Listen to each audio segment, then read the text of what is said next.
Bird flu সংক্রমণের কারণ দেখিয়ে বাংলাদেশ থেকে ডিম ও পোলট্রি মুরগি আমদানি নিষিদ্ধ করেছে সৌদি আরব। বাংলাদেশ সহ বিশ্বের অন্তত 40টি দেশের উপর এই নিষেধাজ্ঞা আরোপ করেছে দেশটি। সৌদি কর্তৃপক্ষ বলছে, জনসাধারণের স্বাস্থ্য নিরাপত্তা বিবেচনায় নিয়ে এই নিষেধাজ্ঞা দেওয়া হয়েছে। পূর্ণ নিষেধাজ্ঞা তালিকায় বাংলাদেশ, ভারত ছাড়াও রয়েছে চীন, ইরান, জাপান, নেপাল, যুক্তরাজ্যের মতো দেশও।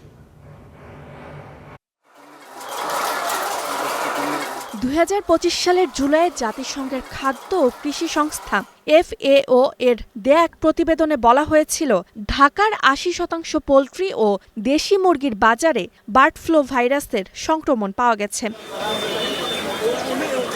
ওই প্রতিবেদন আমলে নিয়ে জনস্বাস্থ্য সুরক্ষা ও নিরাপদ খাদ্য নিশ্চিতে সৌদি আরবের খাদ্য ও ওষুধ কর্তৃপক্ষ বাংলাদেশ সহ বিশ্বের 40টি দেশ থেকে পোলট্রি, মুরগি ও ডিম আমদানির উপর পূর্ণাঙ্গ নিষেধাজ্ঞা আরোপ করল।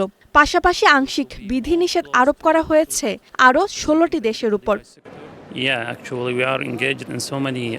সৌদি কর্তৃপক্ষ জানায়, পোলট্রি, মুরগি ও ডিমের উপর নিষেধাজ্ঞা থাকলেও অনুমোদিত স্বাস্থ্য ও নিরাপত্তা মানদণ্ড নিশ্চিত সাপেক্ষে প্রক্রিয়াজাত করা মুরগির মাংস ও সংশ্লিষ্ট পণ্য আমদানিতে কোনো বাধা নেই। তবে এক্ষেত্রে রপ্তানিকারক দেশকে অবশ্যই একটি সরকারি সনদ প্রদান করতে হবে।